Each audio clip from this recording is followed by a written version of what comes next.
is only war.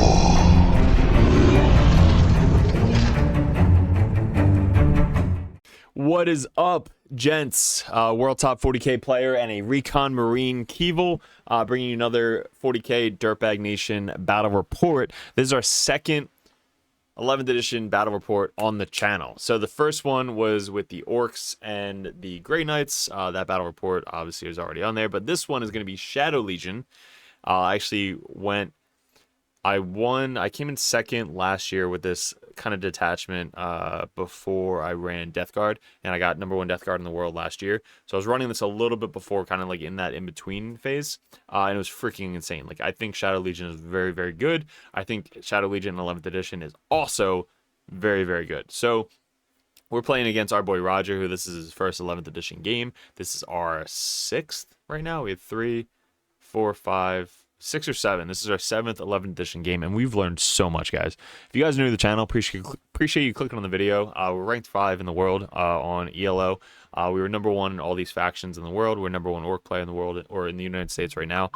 So we have a lot of coaching up on the Patreon. So if you guys are interested in getting that professional coach, somebody you can have a beer with, chill, ask questions, bounce ideas off of, go over list ideas, and also one-on-one coaching with pictures, head over to Patreon. That way you can support the channel and get that professional coach in your corner.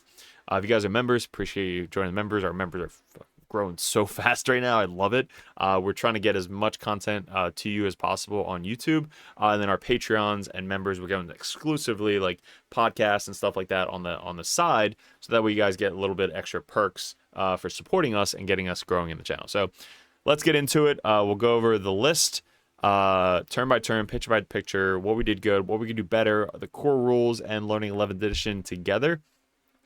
Quick shout out to the sponsors. We do have new merch, so click on this in the description below. All these shirts are up for sale. Really good material, doesn't shrink in the washer, and they are freaking sick. So if you like any of these armies, go support us with that, and the backward hat as well. So quick shout out to the sponsors, and we'll be back for the battle report. All right, guys, thanks for clicking on the video. If you guys want to support the channel, stay tuned towards the end of the video where we'll go over all of this stuff, as well as any of the links in the description below for laser lines, shirts, and gear is in all the description. So stay tuned towards the end and enjoy the video. All right, guys, so the mission, we are playing Layout B, Search and Destroy, simple layout. And he is playing Take and Hold. I'm playing Purge the Foe. So our Purge the Foe, pretty simple. His Take and Hold going against Purge the Foe is a movable object. He's going to be able to get 3 points if he controls the center objective at the end of any turn. So he just run in the center, control it, get 3 points. And then in the end of his command phase, every objective he controls in the end of the command phase, outside of his home field, he gets 5 points. So it stacks up pretty quickly if you're able to kind of like camp out on the expansion objective, potentially camp out on the center objective, and then if you can steal the top objective and do that, that's great as well. But 5 points for each of that, so you're trying to get 8 points every single turn, like guaranteed. And then at the end of your turn on the 5th battle round, run out, steal the objectives, and max out there. So that's kind of the goal with Take and Hold. It's very easy for super tanky armies and a lot of horde lists. Take and Hold is going to be really good for you guys. So let's go to Purge. Primary, Purge the Foe, Take and Hold is Unstoppable Force. So this is going to be 1 or more enemies are destroyed this turn. So every time I kill 1 unit any turn, I get 3 points. End of my command phase, for each objective marker I control, which is going to be hard because he's also going to try to control them, I get 4 points for each objective marker. So if I control my expansion every single turn, I'm going to get 4 points. That's going to be my goal. And then the center, we're going to be kind of like fighting over and brawling over. And then on the bottom objective, he's probably going to hold that most of the game, so it's going to be really hard to try and steal that. But with my pinks and my list, I made it specifically just to try and hold something. So that's what I'm going to try and do, is hold my expansion all game and then fight over the center and try and hold that.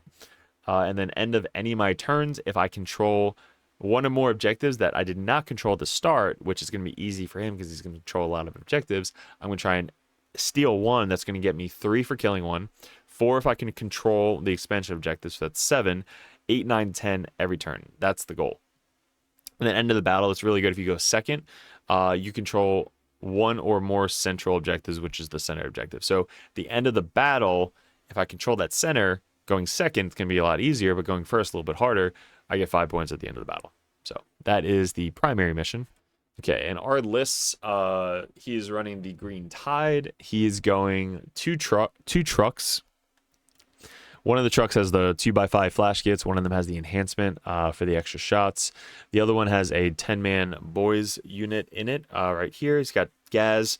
This unit is freaking insane. So it's Gaz, Ball Snob, sustain hits 1, +1 to charge. During the wall, he gets lethals and sustain on 5s because of the banner knob, and a Pain Boy. So he's got a 5-up Feel No Pain as well. During the Green Tide, you get a 5-up invuln for 10 or more models.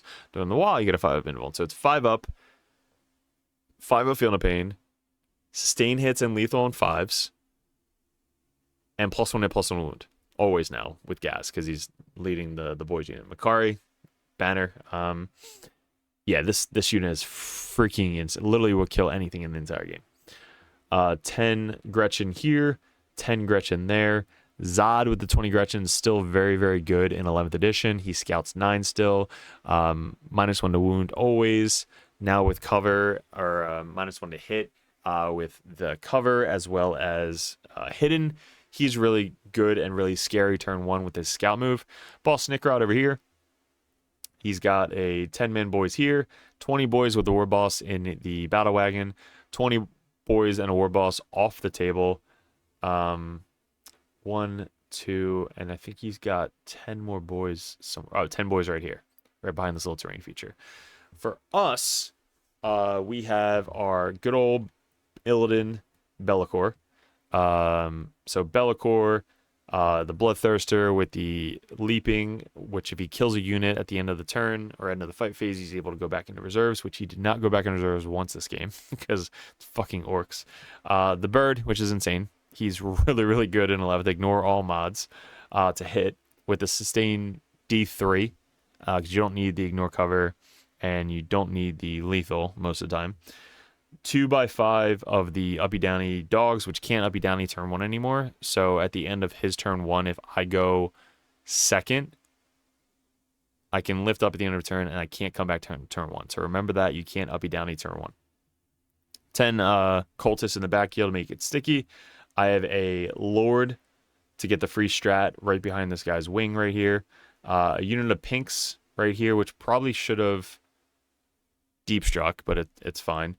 Scouting Beasts of Nurgle, and a Scout 9 AC/DC break. AC/DC, guys, I want to run Chaos Cult. I need my Patreons to vote for me to run Chaos Cult. Every battle report, I try and throw a thing up for the Patreons, be like, hey, what do you guys want to see next? And I give them like 4 or 5 lists. I'm like, vote. And they're not voting Chaos Cult, but I want to run Chaos Cult because they are insane on the table. So I have a unit of AC/DC. They Scout 9 in this attachment. They can get reroll 1s because of Be'lakor within 6 inches, and +1 hit, +1 wound, 5-up invuln save, and they just hit hard. So we go first. So I basically deployed everything kind of like behind here. He doesn't have a lot of shooting, really just the flash kits, but I put everything here. This guy's kind of on the line a little bit. You can advance up and charge, but I didn't want to chance it because of the heroic now is within 12. So if I charge in here and then he heroics with his boys, I'm probably stuck and then just dead. So I didn't want to chance it, so he's kind of just waiting. He moves up a little bit. I put the Bird and and this guy on the point, so that's 10 OBSEC right there.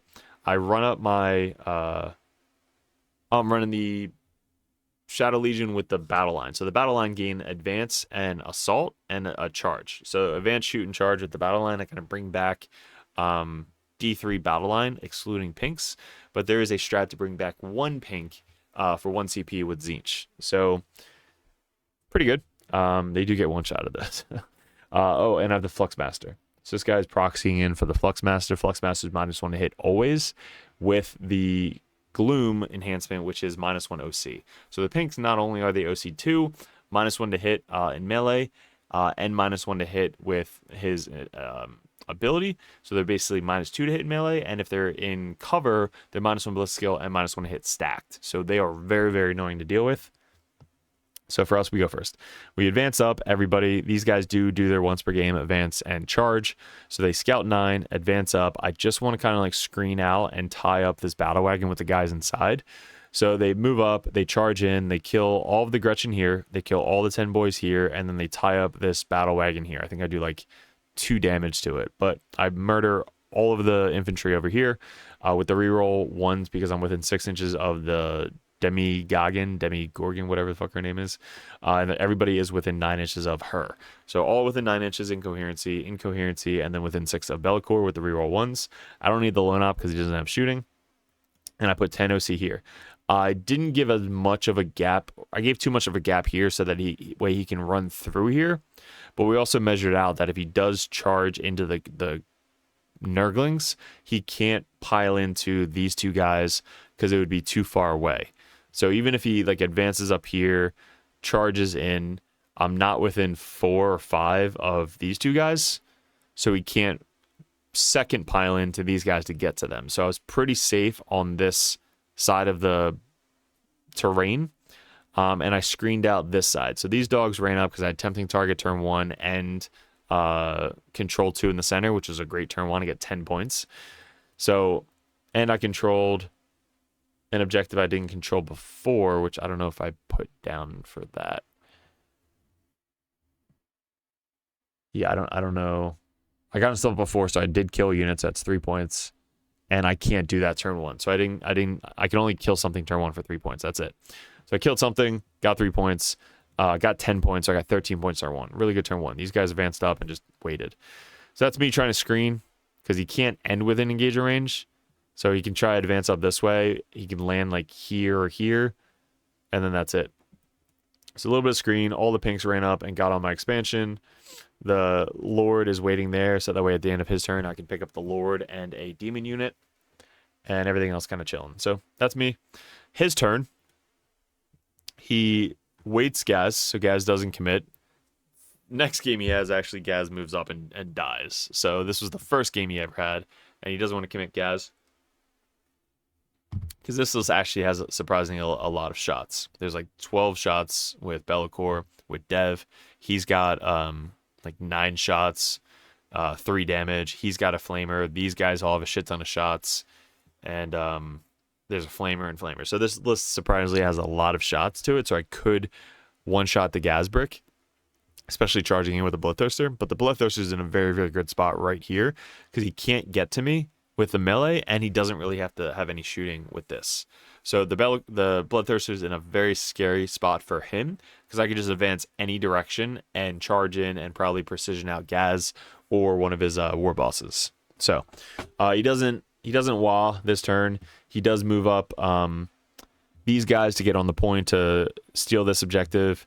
He gets these guys scooted up. These flash kits murder the Nurglings, like not even close. These 2 10-man boys move up, charge in. These guys stay in the vehicle right here. And that is his... Yep, that's his turn 1. Our turn 2, we controlled this pretty heavily. The Beast of Nurgle scooted back here. He did Beacon, I believe, on turn... Yeah, turn 2, he does Beacon. So if he's outside of my territory, which it's diagonal, so he basically just moves out, gets on the outside of my territory. If he lives outside my territory, that's 5 points. So this is a really easy beacon spot in this corner, which is fucking awesome. And he also did outflank.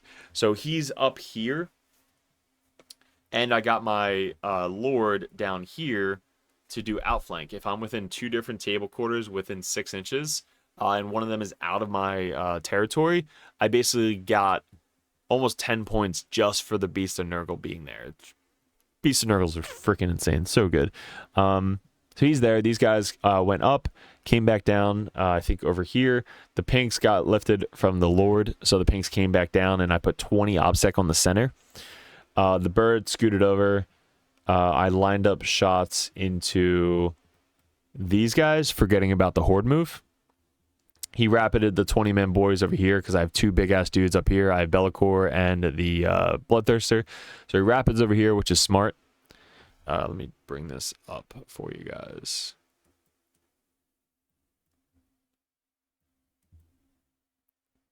All right, cool. So yeah, so he rapids all the 20 boys up here with these guys. I do have line of shots from Be'lakor into this big 20 man. I have some flavor shots in here. I have all the pinks and the blues in here. Now he didn't remind me about the horde move, which again, I should know. Fucking, I play Green Tide and Orks, but I completely forgot. So to each his own. That was my fuck up. And I targeted him. Now with the new strat with Orks in Green Tide, it's before I roll the shooting. So with the horde move in Green Tide, I target you, you horde move. It's insane, guys. I cannot wait to fucking play this list. So he just horde moves into me. So he puts all these guys into my ACDC brick. So I can't shoot this unit. So this unit's basically fine for now. I don't have any other shots. These guys basically moved back, so they advance back to try and create another screen. Against Orks, you want to put as many screens out as possible, so that way they basically can't get to your hard hitters or shooting targets. So that's one of the easiest ways to beat Orks is -1 to hit any ors or strats, and just kind of keep them back with screens. So I stayed outside of 6 inches here, so he can't heroic into me. That's also smart in 11th edition. Make sure you're not doing that, because if he just is within 6, he just spends 2 CP heroics, kills these guys, get an extra like 10 fucking inches, and then merge your entire unit. So I can see a lot of people losing a game because of that heroic right there, but you got to remember, stay outside 6 inches. These guys fell back, and when they fell back, he then horde moved into me, so I was able to still attack because he horde moves into me, and then I get the charge. So I don't get a lot of shots. I shoot these guys, kill a couple of them, and then I make my charge. So I charge in with the Bloodthirster and Be'lakor. So they both charge in, and I land like this. So Bloodthirster charges that way. Be'lakor charges in this way. I charge this unit. And then the Bloodthirster kills this thing. He then piles out, only kills like 3 or 4 for the hazardous. So these guys get out. The pile-in already happened, so I kind of missed out on Be'lakor piling in into the guys inside. So Be'lakor instead sweep and killed this 10-man boys unit, so that way these guys were then able to pile in a second pile-in into this unit here. So these guys piled in and put a ton of damage into these guys, and then after that, he then piles in and attacks me back. So he piled in, he kept this guy on the table, the Bloodthirster. He put Be'lakor in combat, and he, I think, killed all but my Demigoggin in this unit. So he put most of the attacks into my ACDC brick, finished off that brick after I had killed a bunch of these guys left. So he's got a lot of Orks on this side of the table, and he still has a full Gaz brick. So I'm pretty scared now, because Gaz could just like YOLO up top, kill both of my demons. I'm down 2 demons. I'm down the ACDC brick. I'm down the dogs, down the Nurgling. So I'm losing a lot of assets too quickly. So this is the end of my turn. Like I said, I did kill a lot of this unit. He has 1, 2, 3, 4, 5 left. The Knob. It's Battle Shock, but 5 left. The Knob and the War Boss. Then he's got the War Boss, Knob, and 2, 4, 6, 8, 9 in this unit. Full brick there. Zod, and that's it. So I'm camping this one pretty nicely. I have my Lord down here. These guys are sticky back here. I have this objective. I have my Beast of Nurgle. So that's the end of my turn. His turn, obviously, he's going to wah. So he charges in. These guys charge into the Bloodthirster. Takes the Bloodthirster down to 3 fucking wounds. Bloodthirster down to 3 because he can't get all of the guys into me. He's only 2-inch engagement range. He spent the 3-inch engagement, I think, on Gaz. Gaz did make the charge. So Gaz advances up. Charges in, and not even close. Just picked Be'lakor up off the table. I don't think Be'lakor has anything fancy, does he? I haven't played Be'lakor in forever. So Shadow Legion, Be'lakor. I know he has stealth, but I don't think he has -1 hit in combat, right? So, tell me I didn't fuck that up. No, he just has stealth. Yep, that's it. I really wanted to try the Battle Shock thing with him. In his command phase, he has to take a Battle Shock test at -1, and then I heal D3, but he died. It wasn't even close. So killed there. He tied me up with his boss, whatever, into me. So This guy is alive on 3 wounds, tied up with 1 and 2, 3 really. 1, 2, 3 bricks of dudes. This guy charged, they charged. These guys did not charge. So I was able to fight him before he fought me. So this guy actually killed that whole unit back. So his sweep just fucking murdered this whole unit. So I did kill that whole unit. So all he has left is this unit with the war boss and Gaz's unit with all the boys. So I did actually take that unit off the table in his charge phase. I do hold this still with the pinks. And he did charge up the Gretchen. So the Gretchen charged in, moved 12, shot, killed, I think, these guys with the flash kits. And he charged my my dude down here. He's -1 damage. So he takes him down to 1.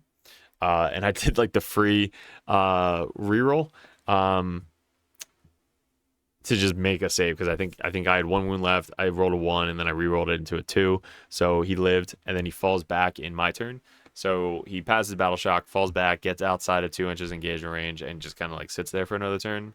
And on my turn 3, move of the pinks. I had a couple different options. I could have kept this guy in engagement range and kind of like just slap back before he got to attack because I wasn't going to charge this turn. So he's able to fight before your opponent now. So if Gaz's unit wasn't tied up with me, I would have kept him there. But since I had 2 units tied in combat with the Bloodthirster, I fell him back full 12 inches. So I just fell back full 12. I passed my battle shock. I healed. So I went back up to 6. Now he has an option. Since it's just Gaz's brick, because I did kill this brick with the bird and the pinks. So I killed that unit off the table. All he has left is the Gaz brick in front of me. He has to choose, because he has to take the central objective. He has to come into my pinks and go after the center, or go after the Bloodthirster. So he has to like go there. So if he goes after the Bloodthirster, which is good for me, I hold the center. If he goes after the center, Bloodthirster's still alive. He just comes in next turn and murders Gaz. So that gave him like a little, instead of me staying there and fighting, I just fell back and like forced him to think, go to 2 different directions. So I'm like, all right, I'm pretty confident these guys are going to like live with the -2 to hit. So the boys are hitting on 4s now. Outside of the wall, Gaz still hits on 3s, I think. Yeah, because it's -1 because of the detachment roll, and then -1 because of the Fluxmaster. Doesn't stack, but you can only go plus or -1 of your base weapon skill. So since he's getting +1 for Gaz, I'm getting -2. So you go from a 3 to a 2, and then back up to a 3, and then back up to a 4. So he's going +1 or -1 from his 3-up weapon skill to a 4-up. That's how you stack it that way. These dogs came up over here.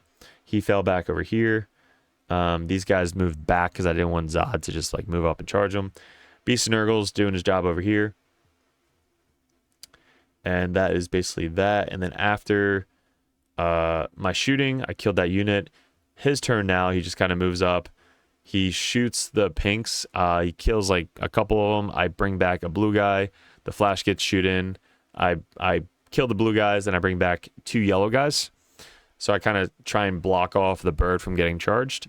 But he does happen to make the charge anyway. So he charges in, charges around. He doesn't get a lot into my bird. He only has a couple boys here into the bird, and then everything else into the pinks. So the pinks have to make a 4 invincible save with a bajillion hits. They fail miserably. So kills all my pinks in the center. The bird's still alive, which is good because then I can shoot into combat and then fight. This guy's still alive, so that's great.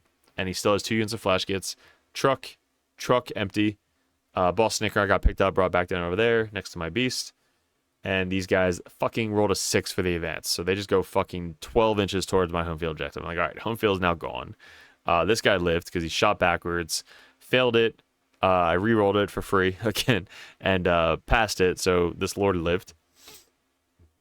And that's his turn. So after he killed all the pinks, it's now my go. He holds the home field, the center objective. So I only hold this objective up here because I have 3. He has 1. So I hold that. I get my 4 points.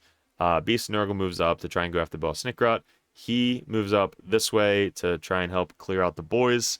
I shoot everything into the boys. I then charge into the boys. These guys had a couple attacks into the boys as well. After my charging into the boys, I killed Gaz with the precision. So I just overhead smacked with the Bloodthirster, and I put precision. I killed Gaz. Makari's still alive, and the big boss is still alive. Yeah, I didn't want to put the rest into Makari because he has a 2-up invuln save still. The bird swung and killed a couple, and these dogs moved up and killed a couple as well. So all he has left is 1, 2, 3, 4, 5, 6 boys, the big boss, and Makari. Now, the funny thing about Makari is the units is giving +1 to hit, +1 to wound. Even though Gaz is dead, Makari is a part of that unit. The unit gives that +1 to hit, +1 to wound. So even though Gaz is dead, this unit's still fucking scary. So sustain hits 1 with the big boss. He's got cleave. All the boys are still hitting on 2s, wounding on +1 to wound, which is scary. So that unit's still bonkers with Gaz still dead. I charge in over to here. I take Boss Snickrot down to 2 wounds, but I still hold that for primary. And the Lord, I believe, got picked up and put in reserves. So didn't really do anything about the Lord. But yeah, I'm about to lose my home field. His turn. Moves up the flash gets. Flash gets shoot into my... these guys shoot into this guy. Don't do any wounds to it. These guys shoot into the bird. Really don't do anything into it. I do kill Boss Snickrot on his turn. So this guy's able to consolidate closer on the objective. And then on my turn, I'm able to move up and charge in. On his turn, he attacks my Bloodthirster, wounds me 4 times. I fail all 4 saves. So 3 of them would kill me. I needed to make 1 4-up and then re-roll the third failed save into a 4-up. Highly unlikely, but still, I didn't roll any 4-ups on my saves. So he kills the fucking Bloodthirster with 1 dude. I was like, this is amazing. This is what 40k is all about. Your big boss got his upgrade. Now it's probably gonna become a war boss because he killed a fucking Bloodthirster in combat. That is a orky thing to do. So yeah, if the Bloodthirster lives, guys, it's game over. I just move up, kill all these 2 flash gets, and then just go off into reserves, rapid ingress, and then go kill everything else. But he died. So on my turn, I'm able to kind of like swing back with. I'm able to shoot this guy into them, charge into them, steal the center. He's got 2 flash gets left, a truck, Gretchen, and Zod on my home field. And I have the Lord back here somewhere. So he's trying to steal the home field on the 5th turn. I have 8 OC on the center. He needs to get every single model on the center to steal it from me. So he moves these guys up. They have assault, so they're able to advance and shoot. So they get onto the point, and then all these guys can't fit onto the point, so they move up, and he's going to try and charge. So when he moved up, I overwatched, and I believe I killed 0 because he rolled a 5 for the save, and then he rolled a 6 for the save. So he made 2 5-up saves for the saves, and that one guy that I needed to die lived. So then he charges in. I then countercharge with the bird. So I have the bird and this guy to try and kill at least 1 or 2 of these flash gets. And if I can kill 1 flash gets, he doesn't get the center. If I kill 2, I control the center, which would have got me 5 points at the end of the game, which I don't know if I scored, honestly, in the app. I don't know if I can go back and check.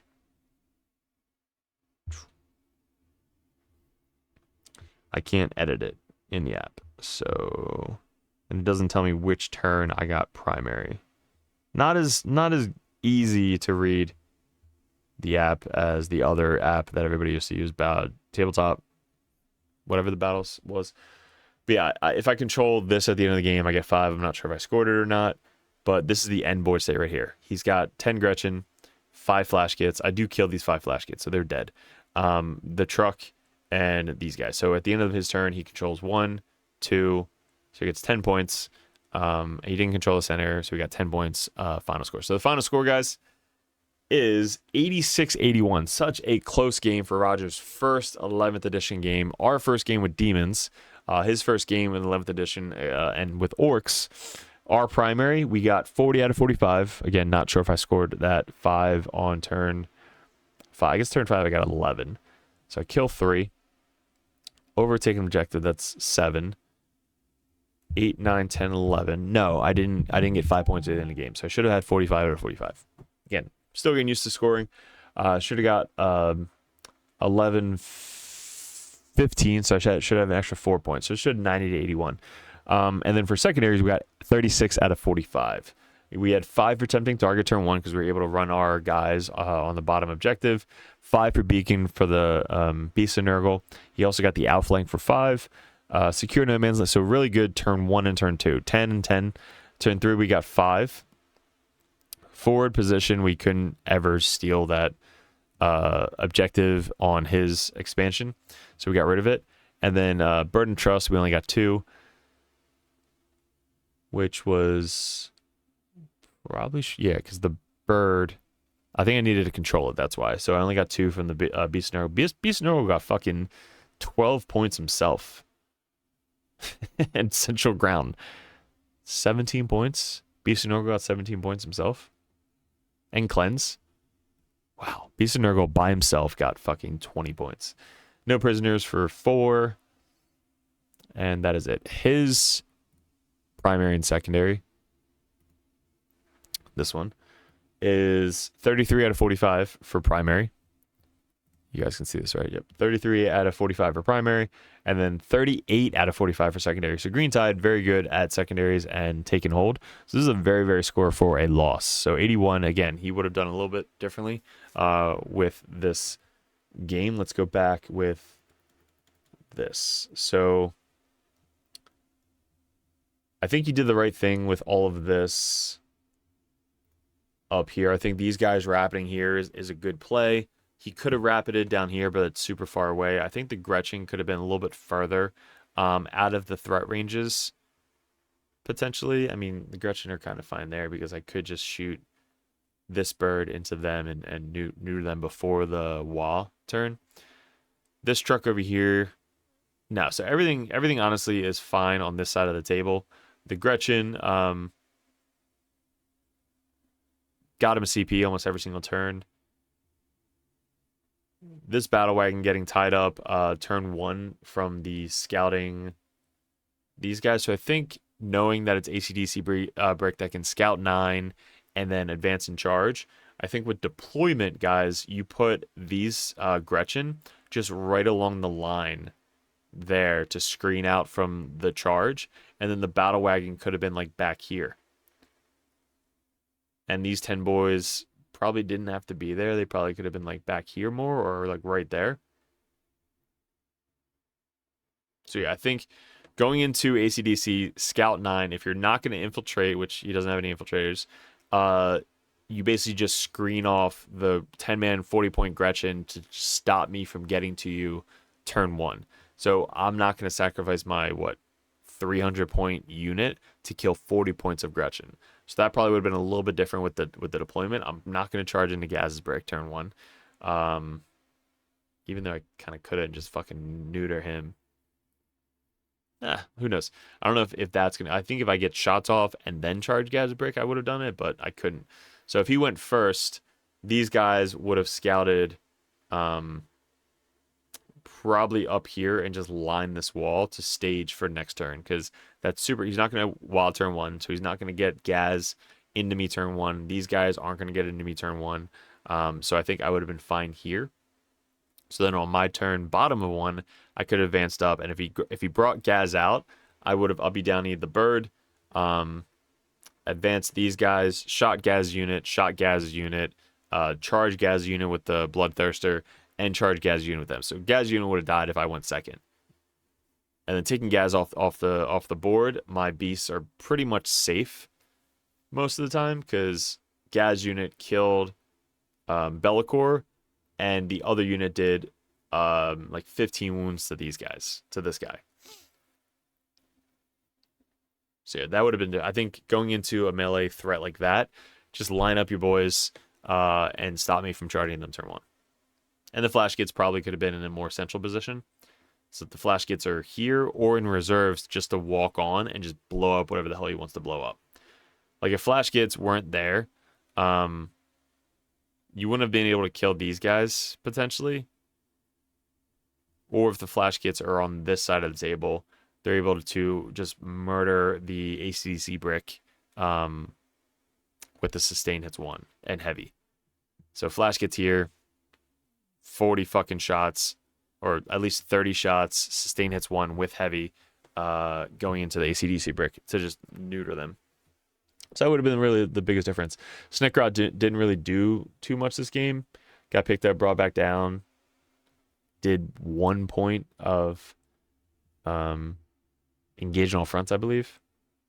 But yeah, all in all, great game, guys. Let me know in the comments below, since this is new for 11th edition. We're trying to get better with the battle reports and what you guys want to see on screen.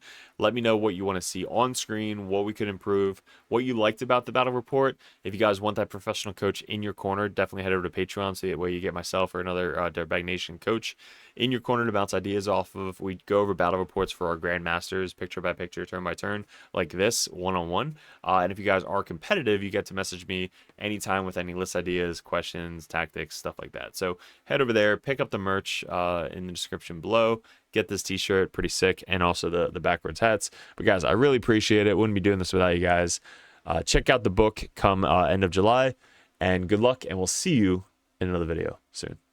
All right, guys, thanks for sticking towards the end of the video. If you guys want to support the channel, all the links in the description below, which we'll go over. But these right here, we have 3D prints of Cypher, Tech Priest, Phobo Libby, Combi Libby, Lieutenant, Calidus, Codiez, and the Lord of Contagion. All those are up for sale.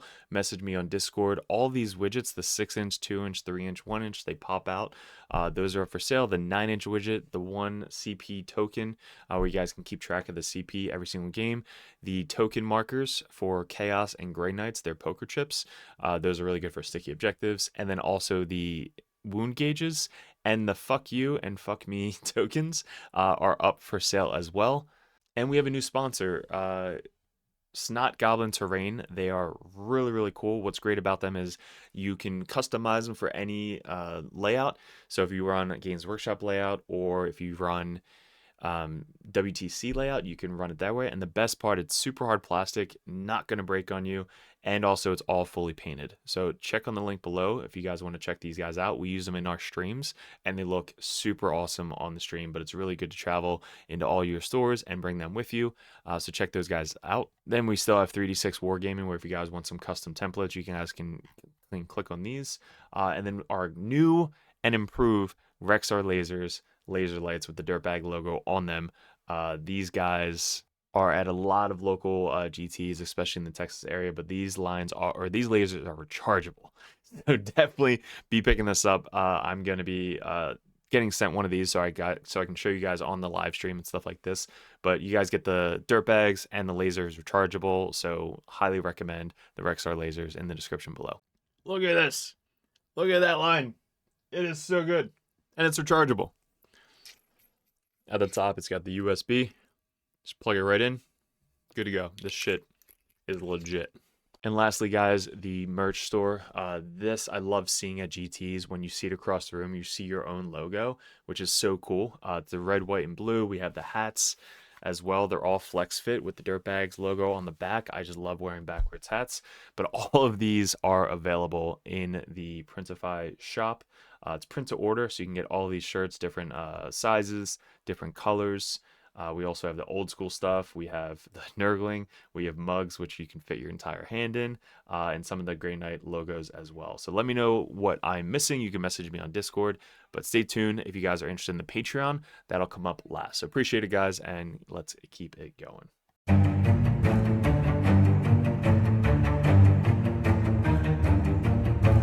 What is up, gents? 40k Dirtbags here. If you guys are interested in joining the Dirtbag Nation over at patreon.com, you get a bunch of perks. What we did in 2024 was we really expanded. I had traveled a ton and I played my ass off in 40k. Right now we're ranked #1 best player in the United States on ITC rankings.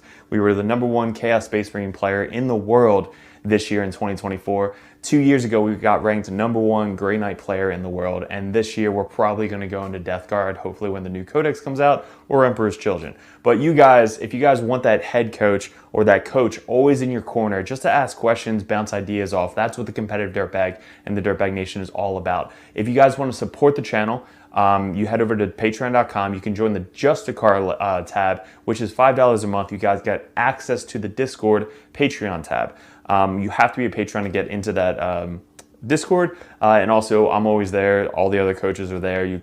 Basically, it's just such a good community over on Discord that you guys get specific access to it that only Patreons can get. If you guys want to bump that up, the competitive Dirtbag tier, you guys get to message me or another Grandmaster or another Dirtbag coach over the Dirtbag Nation to add unlimited questions, list ideas, list reviews, and bounce ideas off of. That's what having a coach in your corner is all about. If you guys want to bump up to the Grandmaster tier, that tier you get every perk under the sun. So basically you get access to Discord, you get one-on-one coaching, you get a call once a month if you guys would like to go over any RTTs coming up, any GTs coming up, any list reviews live over Discord chat, and also a special perk that Grandmasters get if you guys want any video suggestions like we do all the time with these table setups that we just upgraded thanks to the Patreons. You guys get suggestions or battle reports you want to see specifically played live by a coach or myself on the next battle report, or a live battle report coming up on the Patreon. So you guys get obviously first access to all the videos. We post them first on patreon.com, but there's just a ton of benefits to having a professional coach that plays this game all the time at the very, very high competitive level in your corner at all times. And that's really what the Dirtbag Nation is all about, getting you guys better at 40K, the basics, and being good in your community. So if you guys want to support the channel, I really appreciate it. Couldn't have done it without you guys in 2024, 2025. I am super stoked for, super excited for. We really want to get a bigger studio going. That is going to be my focus in 2025, is really growing the community on YouTube and Patreon specifically. So thank you so much for 2024, all my Patreons. If you guys are interested in joining and want that coach in your corner, head over to patreon.com and support the channel. Appreciate it.